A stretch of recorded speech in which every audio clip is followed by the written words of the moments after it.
Studio. Alright guys, welcome back to another episode of the Young Black Suburban. I'm here with another guest, a guy that I've known a long time. I actually just recently, I would say within the last year, heard his story before he got a chance to tell it to me. Shawn Davis, how you doing, Shawn? I'm good. I'm glad to be here finally. Cool. Me and Shawn go way back to another gym that we used to train at. And now he's helping me with my kids' class. He has some people that come to the gym and take classes as well. Mm-hmm. And he's doing this thing. How you doing, Shawn? I'm good. I'm feeling blessed. Shawn/Shawn. I mean, I just want to. I call you Shawn because that's what you know me by. Yeah, and that's fair. That's fine. Right, so you doing good. Shawn, either one is fine. I go a lot mostly by Shawn, but for the people who know me for a while, Shawn is suitable. Right. All right. So, you're not from around here. No. Where are you originally from? I'm originally from Jersey. Born and raised Trenton, New Jersey. Was raised between Willingboro and Trenton and PA, so bounced back and forth a lot from Willingboro and Trenton. Yeah. Mm-hmm. How was life growing up over in New Jersey? For me, it was a little rough on all the boards, So I will say, I want to preface this by saying that my guardians, my parents did what they made the steps necessary, or they took the steps that they thought were necessary, the best steps to raise me and my siblings. So I will preface that by saying that. However, it wasn't all peaches and cream, you know what I mean? We grew up rough. We grew up in the struggle. It was the hood, And with that being said, with growing up in the hood, there are effects and consequences of being products of that. Right. And so everything wasn't always peachy and cream. My mom worked a lot, 7 kids. I'm the oldest of 7. Wow. On her side. I'm the oldest of 5 on my dad's side. So, there was a lot of us in the mix, so to say. And my mom, she did what she had to do. So she worked a lot to take care of us. And then sometimes we also had, my cousins staying with us at certain times and everything like that. I'm trying to do the math real quick. You said that you were the oldest of 7. Mm-hmm. On my mom's side. On your mom's side. Mm-hmm. And the oldest. 5. So there's 5 of us, and I'm the oldest on my dad's side. So, how many total? Oh, total. All right. So, and total is 10 of us. 10 kids, and you are the oldest? No, actually, I'm lying. So, 6, 7, 8, 9, 10. There's 11 of us. So you have 11 siblings. Yeah. Well, 10. I'm the 11th. You're the 11th one. Mm-hmm. But so in age range, where do you fall? I'm the oldest. The oldest out of all of them. Everybody. So you got 10 siblings younger than you. Mm-hmm. How was that responsibility growing up? Oof, that was. So it's a love-hate kind of situation. So, obviously, as a kid, as a teen, you want to go out and you want to live like a teen. You want to be able to have certain freedoms and privileges that being a kid and a teen have. Right. And unfortunately, I wasn't granted with all those privileges because, as the oldest, there is a standard that, you have to live up to. As the oldest, you're the one who has to take care of everybody, make sure everybody's good, make sure we're eating, make sure they're ready for school, ready for bed. Things like that. So growing up, it was a love-hate relationship because one, it made me closer to my siblings, right. But at the same time, it took away certain freedoms that, in hindsight, or even in the process, that I wish I had. Right. So I'm like, oh, can I go out and hang out with my friends or do this, that, and the third? Well, no, you got to stay home because you got to watch your brothers and sisters. You got to do this. You got to make sure they're good.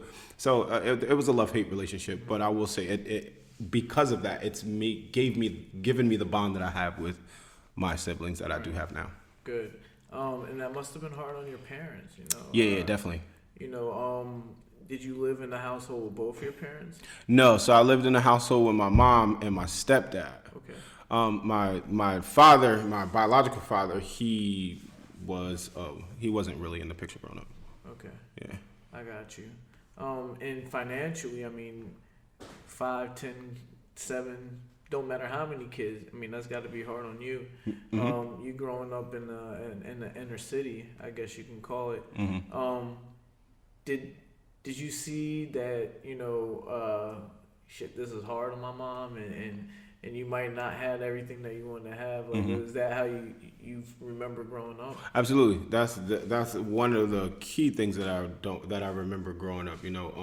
The fact that we couldn't have everything. So like we had to ration out what we had, and that's just not with clothes and shoes and everything like that, or like the latest game systems or whatever like that, because my mom did what she could to upkeep it. Mind you, she did have my stepdad to help out. Right. So they did have both of their incomes, and they did what they could to keep us up, up in the latest or whatever, so to say. But there were times when we was rationing on food, what I mean? There were times where, I wanted a certain toy or a certain pair of sneakers or something and couldn't get it because just the funds the funds weren't there. So there were times that, it happened, and then when there were other times where it was good, it was good. But it was rough. I do know, I don't think growing up I ever saw it like, oh damn, my mom's struggling, my stepdad's struggling, like I don't think I ever saw it like that. I think what I saw it as was just from a kid's perspective, like, where the hell are my parents at? Like I didn't understand what they were going through at the time until I became an adult. But it was rough. For me, from a kid's perspective, it was rough. What about being a student? How were you as a student? In school, like in school or college, like. Well, school. I was good. I was a good student. Usually I got A's and B's for the most part. I think where I started falling down was 7th grade. 7th grade. I started hitting that dick. What happened in 7th grade that made you feel like that was the start of the roller coaster? I mean, I think because I got a taste of power. I got a taste of what it was like when people respected you. I think so, out of fear and not love. I got a taste of what could be if I continued on the path that I was going. So at 7th grade is when I started getting into fights more. I learned about cutting.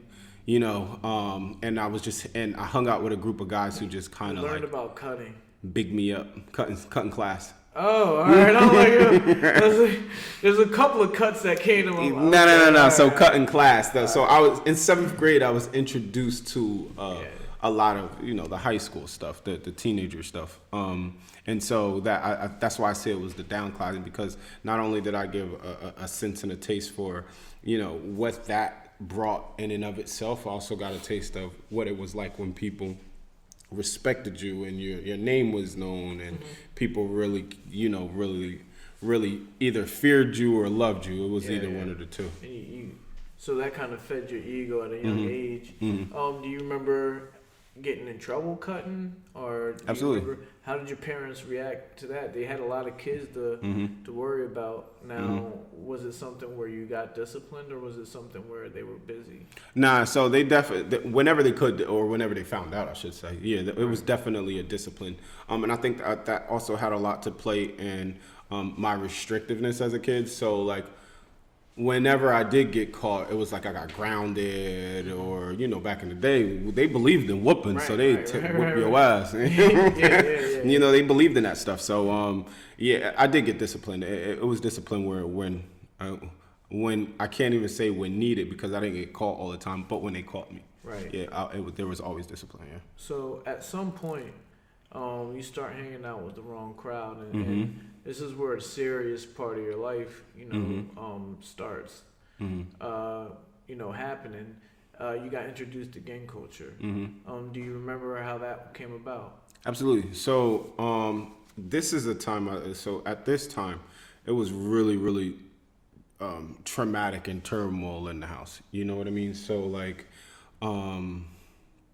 So my mom and dad, my mom and my stepdad, they were going at it. And again, as I said, as by default, they were neglectful in ways. So because they had to work constantly to make sure we had a roof over our head, to make sure we had food, and to make sure all of that stuff, they by extension they were neglectful because they couldn't be around the important times that it felt like. So they were there at some points in times, like 1 or 2 school dances or whatever. But then like the other important times they couldn't be there because they were either working or sleeping because they had to go to work. Right. So by extension, they were neglectful. Maybe not intentionally, but they were neglectful by extension. And so because of that, that love and affection and acceptance that I was seeking for inside the house, that I couldn't find inside the house, is where I found it in the street. So every day I would walk to school and I would see this group of guys hanging out on the corner, and just the unity amongst them, the way they even accepted me before I became one of them. You know what I mean? They would always say what's up to me. They'd be like, yo, what's going on? Because they knew one of my best friends. And that's actually how I got introduced to him, through my best friend in 8th grade. Okay. They would always say what's up. They make sure if I needed a couple dollars or whatever, they would make sure I had it. What were they doing at that time? Did you know that they were in activity when you were walking by in 8th grade? No. So I just thought they was like guys hanging out. So to be honest, I knew nothing. I was 14 at the time. Right. I was naive as hell. I knew nothing about gang life, nothing about guns, selling drugs. I knew none of that. You know what I mean? I was very sheltered growing up, in the sense that, again, I couldn't do a lot. So I was always in the house taking care of them or on punishment. Right. So I didn't know a lot about the stuff that they were doing. All I saw was that they always had, like, they were always hanging out, laughing, taking care of each other. Mm-hmm. Whenever I would walk by or say what's up, like one of the guys, I'm gonna call him V to keep him safe or whatever the case may be. He would always be like, yo, go to school. Make sure you go to school. Make sure you go to school. If you go to school, I got you. I'll take care of you. Give you some, some extra money or whatever the case may be. So that's how that worked out. And so walking to school every day and then coming home and then seeing them down there and then doing it repeatedly every day and seeing the same, at the time I didn't know they was selling drugs. Yeah. I didn't know they was carrying guns. I didn't know none of that. All I saw was like, yo, I want that. You know what I mean? Like, I want that love. I want that brotherhood that I see them with. And so that's ultimately what attracted me. So then when I found out that my best friend became a part of it, then I was like, you know what? And then found out what it was. That's when I was like, you know what? And I consciously made the decision to see what all the hype was about. And then eventually I joined when I was 14. Now, was there a lot of 14-year-olds? I was the youngest at the time. Mm-hmm. All right, so it wasn't like, oh, that was an age that they targeted. It just so happened to be, right? So mm-hmm. at some point, you realize that, wow, I mean, there's some other shit going on. Mm-hmm. When did you realize, and it had to be quick, when did you realize that, whoa, there's some other things going on, there's a different world here? I mean, I think I realized, you're right. I think I realized it fairly quick. I don't think what the difference is I don't think that I realized the negative consequences of the actions until later on. Right. So you had to go through it. Yeah, exactly. And exactly, you're absolutely right. I had to go through it. So even then in the beginning, like, there was never really any significant major kind of problems going on. So, like, it didn't really get thick and heavy until I was, 18 or 19. That's when I really started to see shit hit the fan. What were you doing in between, 14, 18? Were you selling dime bags? Yeah, so nickels and dimes. So I was obviously I was introduced to hustling at the time. I was selling like nickel, but weed. Like, I never really dealt with anything like crazy. It was just selling like nickel and dime bags of weed because that's what I knew. That seemed like the easiest. I knew a bunch of people who smoked or whatever the case may be. And I didn't really know anything else about the other stuff. Right. So like, I knew weed because everybody smoked. Right. And so I was introduced to that, and that's what I was doing. But outside of that, really hanging out, going to parties with the others, like in my age range, hanging out with girls, drinking, really just partying and having fun up until, things when I started to see a whole different side of the life. School. Yeah, while still going to school. Nice. nice. Not nice, but I don't mean nice, but still doing it, juggling it too. I nice get what you're saying. Juggle. Yeah. And did your parents ever notice? You were coming home with a little bit more money. Did they ever notice that you were out a little bit, changing, doing different things? It was never brought to your attention that they were worried. Nah. I mean, maybe, but from what I remember, nah, it was never like that. Because even at this time, when I joined, like I said, my mom and my stepdad, they were going through stuff. It was like the beginning phase of their divorce, right? So he wasn't in the house. It was just my mom and then all the kids and then whoever else was there. So like and then my mom, like, as long as I feel like for my mom, because we never really sat down and had this conversation. But I feel like as my mom, for her, as long as she knew that I was safe and that I was taken care of, I don't think it really mattered to her. Now, mind you, these are my own opinions. Yeah. However, I feel like as her oldest son, I feel like as long as I was safe and I wasn't out like doing anything too crazy or nothing like that to get in trouble, I think as long as she knew that I was safe and that I was taken care of, she was okay with that. Right. Now, did you have to do some kind of initiation? I did. So the initiation was a little different though, because it wasn't a jumping initiation like most gangs. So the initiation, it was you come in, they talk to you, you say why you're here, why you wanted to be a part of it, and then there's this whole like step of a process where it's like you go through a rigorous process of studying.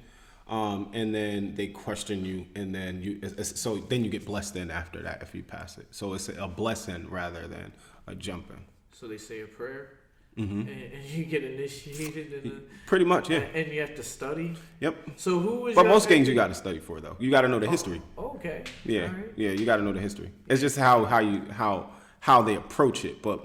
If you ask anybody in the gang, there's some studying involved because you have to know your history. Right, makes sense. Did you have someone that was like your commander, higher up? I did. There was a whole chain line of command, and so I think one of I don't know if I can say ironic, but I think one of the things about me why I was attracted at such a young age because I was vocal. I was knowledgeable. I knew how to speak. You know what I mean? And so I held a position at a very young age. I think the earliest I got a position was at 15. Mm-hmm. You know what I mean? So, yeah. All right. Yeah. And then, you end up getting into some real serious trouble. Yeah. One night something happened, and it changed your life. You want to touch on? Yeah, absolutely. I mean, that's part of one of the reasons why we're here. Right? Yeah. No, well, I'm just I'm giving you I'm passing you the ball. Yeah. So all of that led up to now we had earlier we was talking about how was it like in the beginning or whatever the case. And so as I told you before. It was mostly party and everything up until, we started getting into rival gang beef, right? And so that's when things started to get serious. That's when shit started hitting the fan, you know what I mean? So then it's no longer about partying and having fun with these people and, these brothers. Now it's about, okay, we got beef, we got to handle this, let's go, right? And so with that, there's always been a sense of loyalty with me. I'm that type of person. Once you got me until you disrespect me or mess it up. Right? So if my brother got beef, then I got beef. Simple as that. Right? So we started beefing with a rival gang. One night we was all at a party. We were drinking, smoking. It was just it was a party. Yeah. We was kids at the time. We was teens. So the party ended. We went over to the gas station where everybody was getting gas because we were going to go to a hotel party afterwards because nobody wanted the party to end. I was in the car at the time because, mind you, one of the rival gang members prior to this one, the guy who we encountered this night, one of his crew had shot me previously in my leg in a whole other altercation, right? But he had also shot at me at a different altercation. And so now at this point in time, so in my mind, I'm like, well, these dudes know me. They know I don't play. Like prior to all up until this, even the beef that we had with this gang, like I wasn't involved with it until they made it personal. Once they made it personal is when I got involved. Right. And so, me getting shot is part of that equation and everything like that. So I was inside the truck with my girlfriend at the time, and then two of my boys came there like, yo, this dude's in the gas station. What do you want to do? And we all strapped at this time. So, I'm thinking, and I'm like, should I or should I not? So that split moment that happens, but then I think about all the ways that they just disrespected me like in the past weeks coming. And I'm like, you know what? No, I'm not going to let this shit slide, right? So mind you, I'm drunk. I'm off coke at this point in time, like all types of shit, bro. Like it's just crazy. So I'm like, you know what? It is what it is. Boom, let's get out. So we got out, me and my co-defendant, and then we start shooting at. We start shooting at him, and then one thing led to another. Everybody skirted away.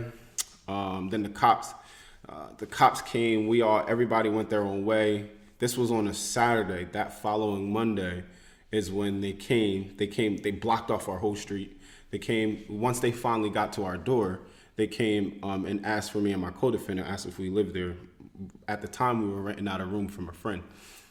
She said, yeah, they live here. She let them in, they came up, and they just raided our room, locked us up, and that's how we got locked up. So that's what happened up until the point where, I got locked up, and then I ended up, from all of that, after all was said and done, I ended up with a sentence of 6 with an 85, but ended up doing 5 years and like a little bit of change, like 5 years, 4 months, like 2 days or something like that. What were you charged with?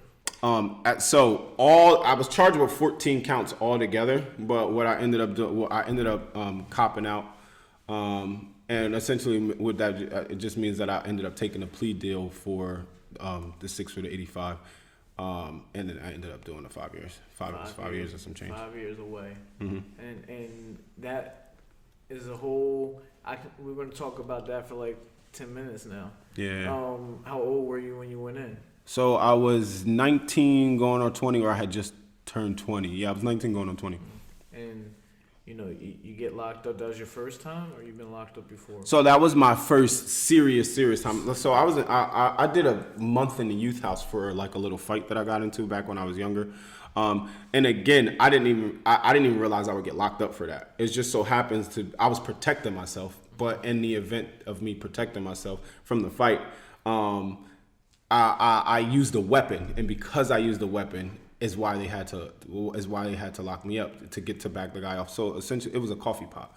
So yeah, it was a coffee pot. Yeah. So I got into a fight, and there was a bunch of dudes that they were trying to jump us in the bakery or whatever. So to back the guy up, I was fighting him, but he just wouldn't stop coming. And mind you, I'm fighting a grown man at the time. I'm 15 fighting an adult. So he just kept coming, and then the only way I knew how to back him off was just to grab something and smack him with it. So I grabbed the first thing because we were in the store, which was a coffee pot. And so I ended up doing a month in the youth house for that. But prior to that, I mean, like traffic stuff, I ended up having to go down to, the municipal building, but I never had anything serious up until the first time I was incarcerated for an adult charge. Right. How old were you? 19 going on 20. And so you're there, you're like, damn, I got 5 years. You know what I mean? How was that first night? I think so. The first night was surreal because obviously it spent it in the precinct because they had to question us and everything like that. So the first night was surreal. I didn't really think too much about it because at this point in time, I'm thinking they have nothing on me. You understand what I'm saying? Like there's no evidence. They have no weapon. They have no, they have no witnesses or anything like that. So I'm thinking it's a clear-cut case. It's open and closed type of deal. I might stay here for a little bit or whatever the case may be, but that's it. So this is my young street gang mind thinking. You get what I'm saying? So I'm like, it's not me thinking of, take accountability, accept. It's me like, okay, I'm still in the streets at the time. Like, I'm not worried about, anything more than maybe a week or two. So the first night, it was like kind of surreal because it unbelievable in a sense because I'm like, damn.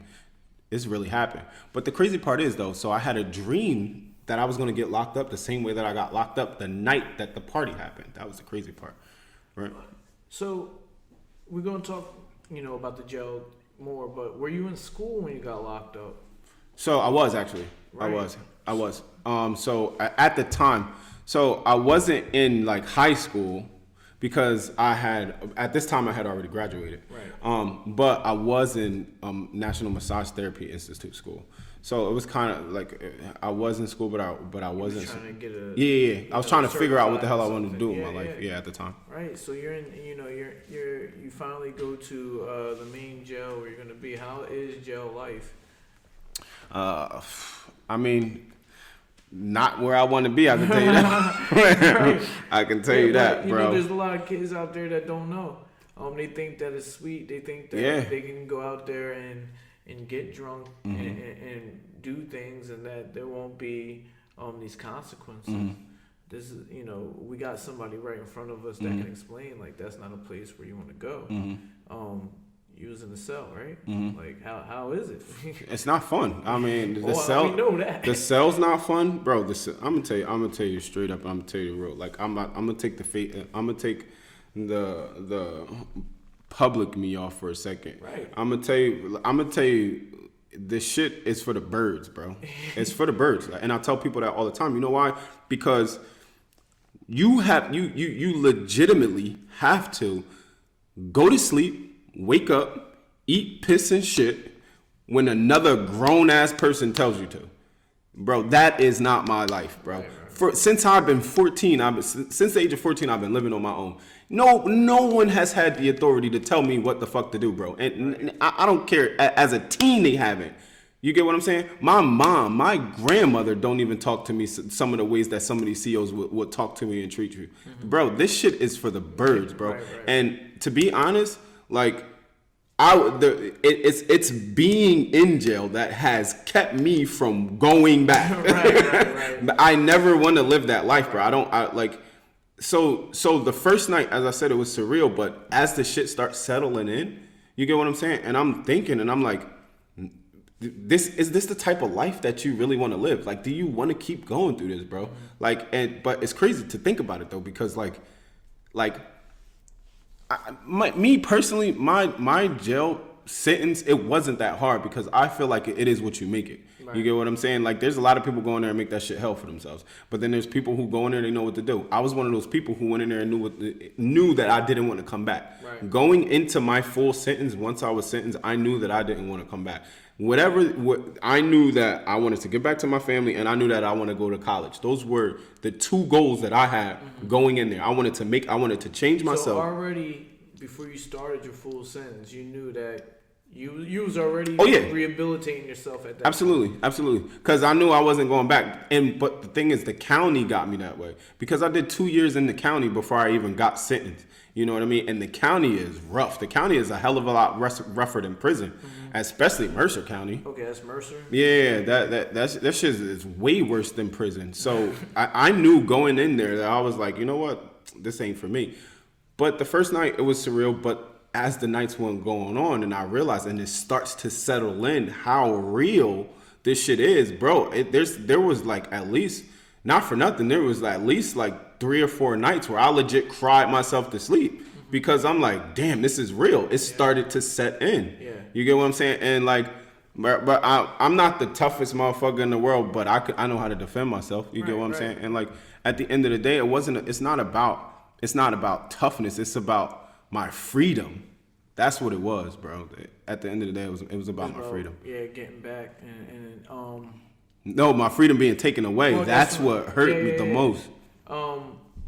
What I was saying is like your motivation was to get back and do good. But you're in there. Eventually, though, you accepted that you're not getting out until this shit is over. What kind of things did you do? Did you study while you were in there? Did you train? What was like a daily regimen?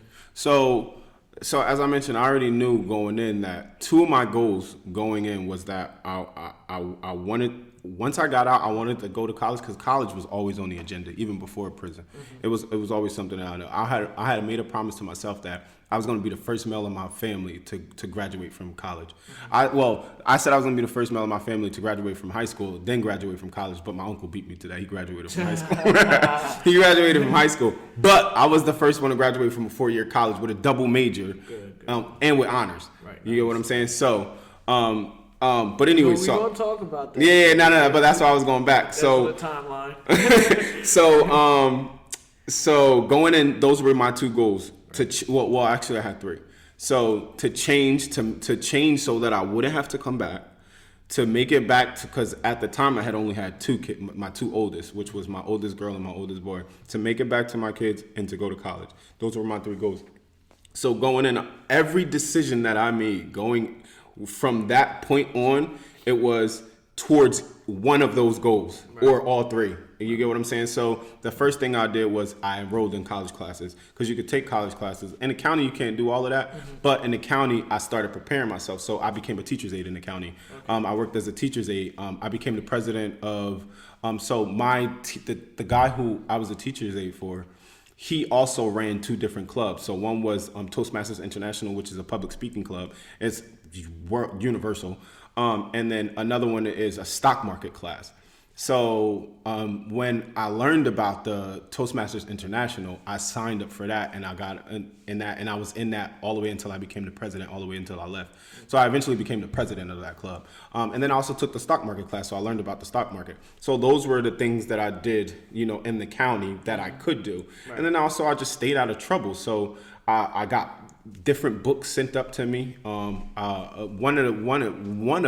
Definitely one of the good ones was the Bible, because it helped me clear my mind of all the negative stuff, and it helped me focus on what was important. And I think that's the one good thing about developing a spiritual grounding while in there, because it helped me see things a lot more clearly. Right. So that's what I did in the county. Then once I went downstate, I was able to get college classes. So then I took college, and then I can just continue to do a lot of self-help and a lot of meditation and spiritual readings. So I got a bunch of different spiritual books. I got a lot of self-help books that worked on the mind. Right. The mind just has always fascinated me.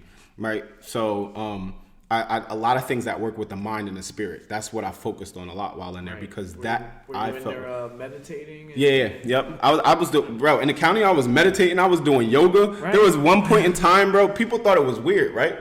But that's one thing that I can say about me, is because I didn't let the prison experience alter me in a negative way. Right. I used it for a positive way. So, bro, there was one time I was in the county. I was doing yoga, and by then I was doing it every day consistently up until this point. So it became a point where people get curious. They might tease or have some kind of remarks, but I didn't let that stop me from developing and growing as myself, because I knew I didn't want to come back. So I would do yoga. One night I was doing yoga, like my regular routine.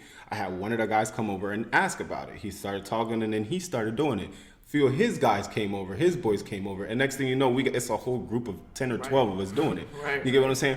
But it took for me to be the leader to do that, for the other people to be, you know what I mean, get it. So that's the type of stuff that I was doing. In there, I also started a group where we focused on specific skills that we wanted to have growing out. So like one of the things that we focused on was negotiating skills, right? So in this little focus group that I had started up, we would each take a part in like the negotiating thing or whatever the case may be, and then be like, all right, so these are skills that we wanted to work on. Pick a scenario and then negotiate the scenario. And so we helped build each other in that way by focusing on those skills. So those are just the different types of things that I did while I was locked up. But it helped me stay out of the BS, because I could have been out there playing cards or gossiping with everybody else and then getting into some bull. Yeah. I also played chess too, so that was another pastime. But you know what I mean? So like I did things that I knew eventually was going to help me once I got out. Right. That's what I did with my time. So you had a week left and you knew you was getting out. Mm-hmm. How's that last week? Oh man. Is it the longest week, or do you remember? Well, my case was a little, I will say my case was a little different, because so in order for you to understand why, you got to understand how I got here. So my boss, who I was a teacher's aide for, so inside there has something called, at the time it was called the Mountain View Project, right? Now it's called Mountain View Community, but at the time it was called the Mountain View Project. And what that essentially was is it was a program that followed promising men and women in the prison experiences, or through their college prison experience or whatever, and allow them the opportunity to attend Rutgers. So that's how I was able to attend Rutgers through the program. But I didn't find out about the program until my professor at the time, my boss, told me about it, because at the time, well, I think you still do. But at the time, you had to be recommended into the program by somebody. And so when he approached me, he was like, "Hey, listen, how would you feel, about being a person for the Rutgers for the Rutgers program?" And I was like, "What is a Rutgers program?" I was astounded, but I was like, "Heck yeah, I want to be. I want that. That's what I want. That's what I'm here for." Right. But I think because he saw the progression of growth, because you got to remember, he was there from the beginning. Mm-hmm. He was my teacher's aide I was his teacher's aide from the beginning of my damn near from the beginning of my sentence. Right. So he saw the growth. So that's what allowed him to do that. But anyways, so the last week, so I was going to Rutgers from the halfway house. So that last week, it was kind of surreal, because it was like, damn, this is really happening. Like, I'm really here. I stepped onto that campus. My mind was blown. Prior to that, I had only been to a campus one other time in my life. Mm-hmm. And that was when I was thinking about going to, I think it was Drew University, somewhere in North Jersey. I think it was Drew. Okay. Outside of that, I've never been to a college campus. So, my mind was blown. So, the week, it was definitely a surreal week, because it was unbelievable. But it was like, dang, am I really here? Did I really do this? But it was also like, a little anxious too, because I'm like, I've just been living this one life for the past almost 6 years. Right. Am I ready for this? Right. So there was that little bit of doubt, but I made it through. Right. And when you got released, where did you get released to? So when I got released actually into my own house. So at the time, which was where? In New Brunswick. Okay. Right. So some of the other guys who were also in the program, who had came out before me, they had already secured a house. So we all was renting rooms out of this house in New Brunswick.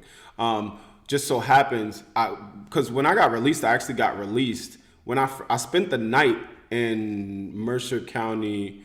What do they call it? The shelter. Because I didn't have an address, because I was waiting for the address of the house. Mm-hmm. So when I got released, the whole process was still going. Right. So I had got released into the shelter. I had to check in and stay the night in the shelter for that night, because when they did my release papers, I didn't have my address yet. Right. So the shelter was essentially your address for the night. Yeah. And that was crazy too. That was surreal. But I did it. Came out, talked to my parole officer, and then that's when I got switched to New Brunswick, because I had my house or whatever. Right. So yeah, I got released originally into the shelter, but I got released home. And you commuted to school, or? No. I was in New Brunswick.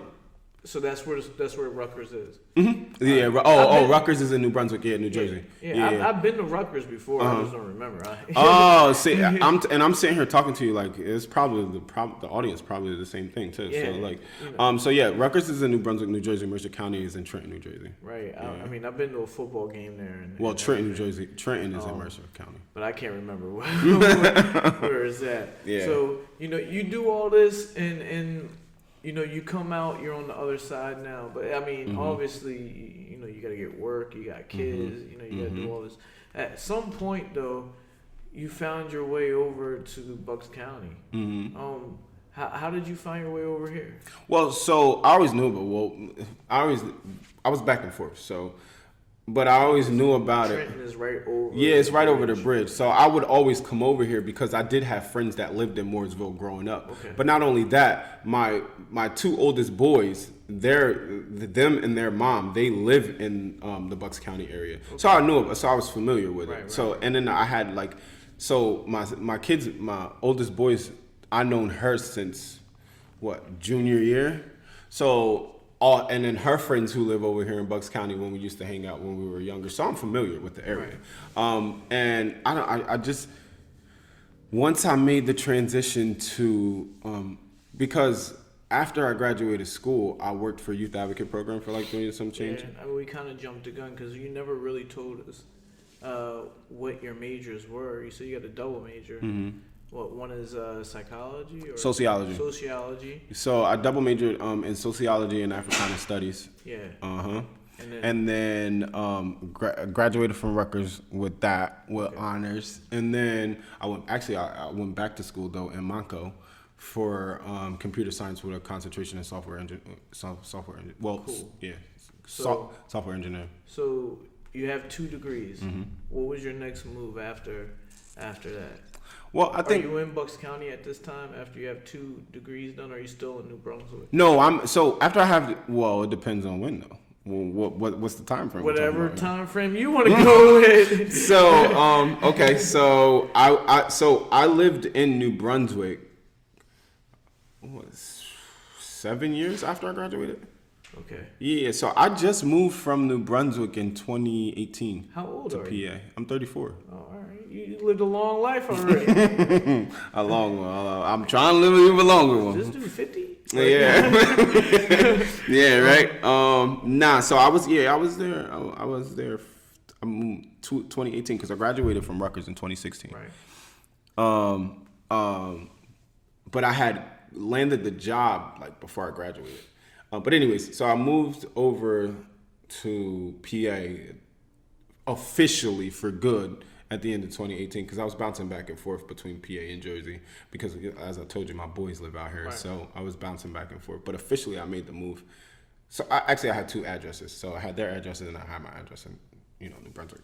I officially made the move to PA in 2018. Okay. Not in Bucks County, though. Right. In Montgomery County. Montgomery County. All right. Well, what was out there? I'm familiar. Yeah. So me and my best friend, we had rented a condo out there. Well, so my best friend had got the condo. Originally, I was gonna go with him, but then I didn't want to leave New Brunswick. But then when I finally resigned from Youth Advocate Program, I ended up going out there anyways. Right. Anyways, but yeah. So we had a condo out there, and then we lived out there for a while, and then I decided to go out and branch out. We both decided to go out and branch out on our own because we was just tired of living, with so many people. Right. And then we just branched out on our own. Right. So now you live in life. You're out of, the situation that you were in. Mm-hmm. You're in a good space. When did you come across martial arts? Because you do belong to the gym. I said you helped me with the kids class, and you do Muay Thai. Mm-hmm. When did that come into your life? So when I was 16, I started traditional boxing. Okay. So I did traditional boxing. Actually, I got my start at Goss and Goss. Yeah. Yep. Trenton, New Jersey. Yep, Trenton. So I did that from 16 to like the end of 17, beginning of 18. Everybody from Trenton says that. Because it's the known one. It's the one that's been around the longest. Yeah, Barry Goss and Sam Goss. Yeah, not here anymore. But when I was a professional, I used to go over there every night. I'm like, yo, we in this little closet. It was in a rec center. Then they moved to the police station around the corner eventually. And I'm like, Dad, this is if you from Trenton, you got to go through Goss and Goss. Absolutely, because it's the name. We know the name. I was after Goss and Goss, I trained at one for a little bit for like a couple months. And this was like right before like shit started getting heavy with the whole gang activity or whatever. But it was one on I forget what the name of it. I think it was Tyler or Taylor or something like that. But it was on Hudson. I'm not so. Anyways, I only know Goss and Goss because I would have to go get sparring. There was another guy named Muggsy. He's an older white guy, still alive too, like 110. Muggsy, I think it was his gym. So it was his gym that I'm talking about. That was like when I used to go over there. That was like South Clinton, but that he moved a couple of spots. Yeah. And I used to spar with Terrence Cawthon, who's the champ over there. And Terrence. I know, a whole bunch of former fighters. But I don't I'm from Philadelphia. You anywhere in Philly, you say, well, I was down Delaware Ave. I'm like, yeah. But you say something in Trenton, I'm like, yeah, maybe. Maybe. And I lived in Marsville too, but I just never, Trenton was just not my spot. I do know that it's a rough area in some spots. depending on who you ask, you know. But coming from there and then you coming over the bridge, to me, it's two different worlds. And now you're getting into this kind of entrepreneur type of life. You know, you went from the gang life, got your degrees, which you could use, you know, if you wanted to make, but you said, nah, I want to go and be my own boss, huh? And what made you make that decision in life? So, two things. The first thing is my background. So I was fortunate enough to have people who actually saw past that and believed in what I could do and what I could be rather than what I was. So I was fortunate enough to have people in my corner to do that. So every job that I had prior or after, you know, my incarceration, I was fortunate enough to have people in high positions or in the grace of God for them to be like, you know what, I see something in you. Forget what you went through. What can you do for me now? What can you do for this company now? So I was fortunate in that area. I definitely attribute that to, well, I want to say my hard work, but I can't. I'd be remiss if I didn't say it was something external from me, like, you know, the universe or God. So I have to give God his you know, attribution for that. So it was one, my history, and two, it was the fact that, you know, there are jobs that would lay you off because, you know, they didn't have work or whatever the case may be, or there are jobs that, you know, would know about it in the beginning, but then come to find out, you know, what actually happened. And then they're like, okay, well, we didn't know it was all this. We got to let you go. So that was the impetus for me because I'm like, I'm sorry to cut you off. That's crazy because I asked you that question. I wasn't even thinking that it was out of necessity because of your past. So basically, you have to be an entrepreneur in a way.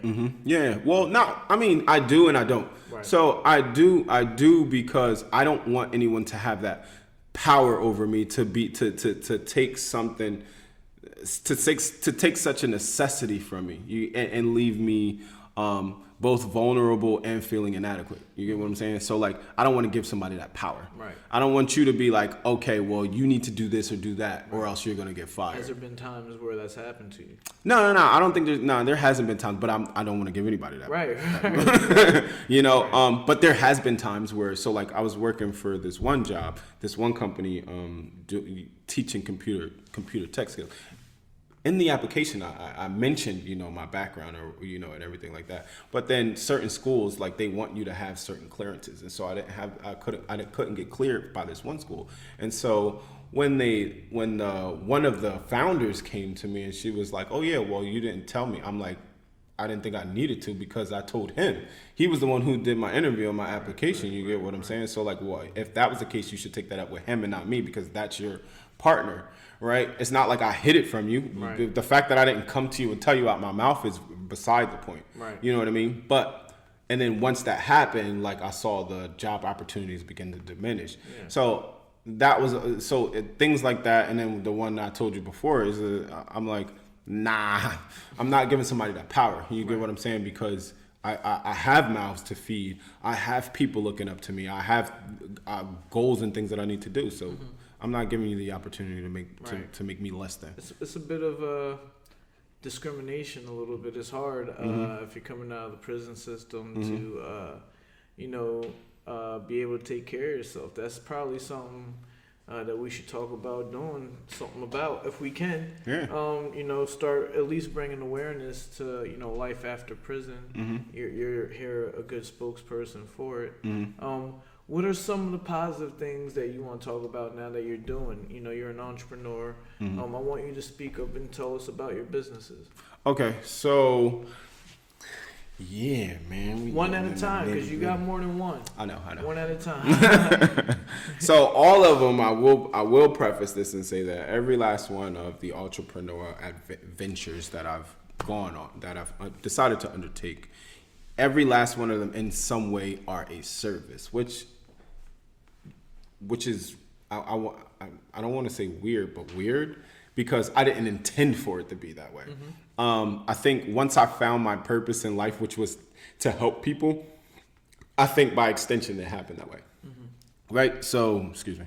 So I own a real estate investing company. Now, what this company is, it's essentially mostly focusing on fix and flip, and rental properties, right? So, but mostly I focus on investors, right? And so what that means is that I guarantee my investors, anyone who's willing to work with me, the real estate company, I guarantee my investors a fixed digit double rate of return on their investment. And if anyone knows about real estate and everything like that, or if you want to get into real estate and you might have a little bit of knowledge about it, essentially what that means is that whatever you invest, you get a double digit return on your investment. So, I mean, that's what it is, right? And that's what I really trying to do. I want to help people with the real estate. Not only help people on the retail end, like contractors, real estate agents, myself and whatnot, but investors. So, because it's hard, right? Especially for older people. I was working I'm gonna digress for a second. Yeah, I was working at Amazon, right? And you wouldn't believe how many what we would call senior citizens are working at Amazon to keep ends meet. Yeah, I see them at McDonald's. Work to make ends meet. Yeah. So I was talking to this one guy, and he was like, I went for retirement, but they told me that I had to work a certain amount of hours. I still had to work a certain amount of part-time hours, right? For me to be able to get all of my Social Security. I'm like, what? Like, that to me is mind-boggling, right? Because I have the financial literacy that I have and know what I know about saving and investing and income and cash flow and all these cash terms and all the education, I thought that was mind-boggling to me, because for a country, for a person to have lived and been a part of a country for so long that you dedicated damn near your whole life to, and then all of a sudden they're like, oh yeah, well, you reached the age that we originally wanted you to be, but now you got to reach another age for us to take care of you. I thought that shit was crazy, pardon my language. So I'm doing, like, that's one of the reasons why I'm in real estate investment, because I want investors to have that financial security. I want them to have that generational wealth that they're looking for. I want them to be able to, people in my position or other people, to be able to take care of, to break those generational wealth curses and be able to take care of people that, they care about. Be able to have money saved away for that rainy day, or have the money, for them to go on that vacation that they could never go on. Things like that. You get what I'm saying? So that's why that's the real reason why I started my investment company. So my investment company is called Active Minds Realty. The official business name is, because it's Active Minds Realty name, because the shit was way too long. But that was before I learned about it. But it's called Active Minds Realty Investment Funding, LLC. Okay. Right? So that's my real estate company. And that's what I do on that end. I also have 2 moving companies. Right? So, I co-own these moving companies. Okay. Now, my real estate company is my investment money, so to say. That's what I use to invest in with stuff, right? My moving company, my first moving company is called B&M Moving and Cleaning Company, right? That was my first moving company. I originally established that with my youngest son's mom. So we co-own that company together, right? I did that so that my son would have something to look forward to when he gets older. Not only that, but that's my main cash flow, right? So my cash flow, my major cash flow is through that company, because it's been established longer. Right. I recently started co-owned another moving company with my moving company with my 2 oldest sons' mom, so then they would have something, because the success and so both the mistakes and the successes that I have from that company I learned from, right? So with that being said, I took what I learned and applied it to this new moving company. So now it's like being in moving, but 2.0 version, because I've learned all the mistakes and everything that I needed to learn. You know what I'm thinking right now, right? What? You got 2 different companies, 2 different baby moms. Mm-hmm. You good like that? Is it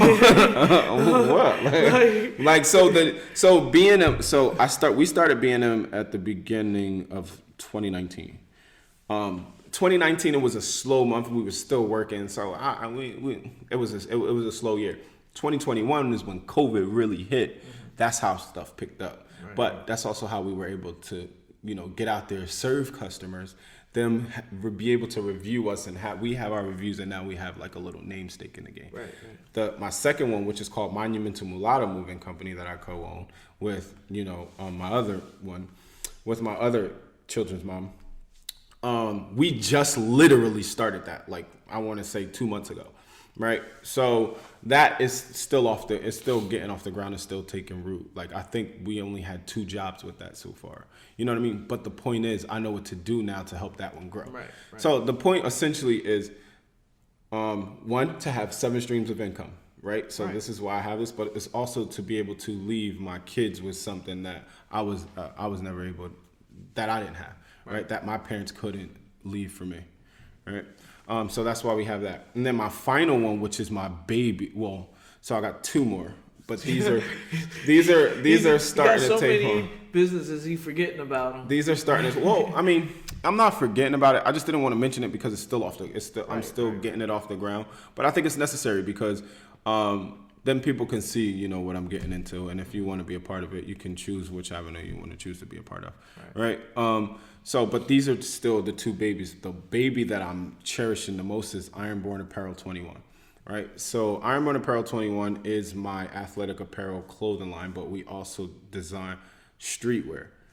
Most of the art, all of the art, I design it myself, right? I have manufacturers, whatever, but I design all the art myself because, like, I do that. But the concept of IronBorn is, I developed the concept of IronBorn, after all was said and done, primarily after the prison experience. And I did that because it was through prison that I learned, that I became my better self. Mm-hmm. So I got this little saying that I say, like butterflies, a butterfly is my spirit animal. And the reason why I say that is not because of how gentle and the shortness of lifespan, but for its transformational power, right? So I say, like, butterflies are God's way of saying that showing that we can all have a chance at a second life, right? Because as a caterpillars crawl on their belly, they go into the cocoon, and then they come out like beautiful butterflies. Yeah. So I feel like that's what the prison experience was for me. Before I went to prison, I was crawling around on my belly in the dark trying to find a way. Right. Went into the cocoon, incubated, did all the necessary growth, the metamorphosis that needed to happen in order for me to come out and be this beautiful butterfly that I am today. So with that being said, that's the premise that IronBorn was found off of. It's so anybody with an IronBorn state of mind, for me, is someone who has gone through trial, tribulation, and struggle, and recognized that as crucial and vital for the betterment of themselves, right? So anybody with an IronBorn state of mind knows that you have to have struggle in order for you to become strong. It's just like boxing and weight training. Yeah. You get what I'm saying? Just like the gym, you got to pump that iron over and over and over until you can get strong, right? So so that's what the concept of IronBorn is, and that's how the apparel line was formed, right? Because I've taken something that can be so detrimental and damaging to some, and made away with it. Right. So that's what IronBorn signifies. So it's a apparel line. I'm assuming you'll have all the. I'm assuming you'll so have you the info actually say it, but we'll have it on there as well. Okay, so my Instagram for the page is IronBorn _ apparel 21. So that's IronBorn _ apparel 21. And that's Jordan, you write that down.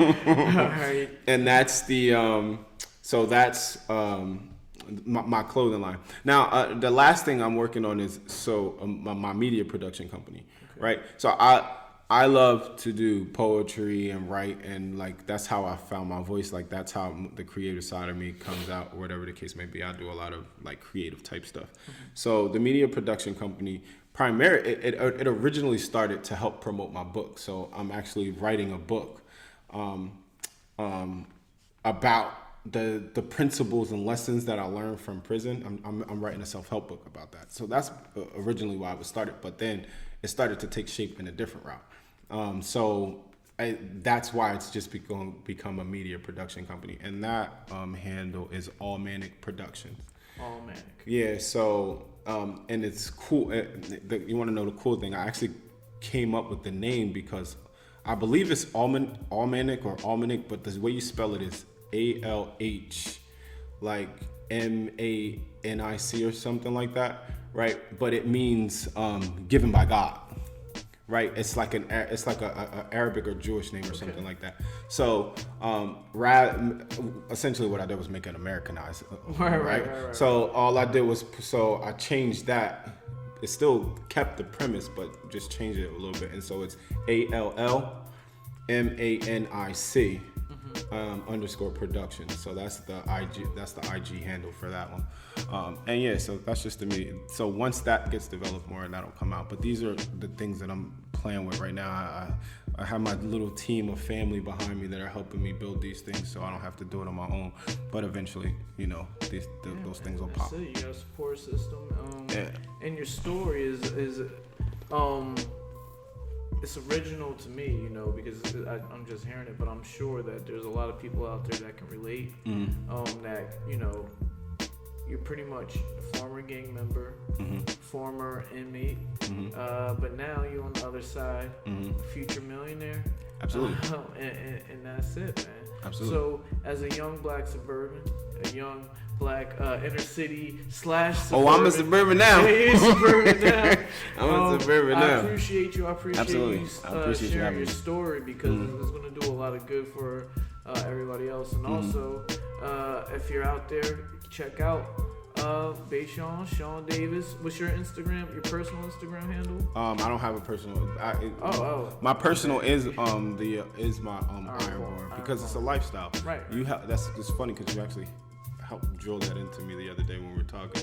It's a lifestyle, so that is my personal handle is because that's how I live my life. All right. Well, if you want to get into his DMs, you know where to go. You can find me on Facebook, Shawn Davis. You can find me on Facebook too, and my Twitter, Shawn Davis, Shawn D _ motive MOTIV, the number 8. Cool. All right, guys. That was the Young Black Suburban. Shawn, I appreciate you. Know it. Holla. Guys, check Thanks it for out. having me.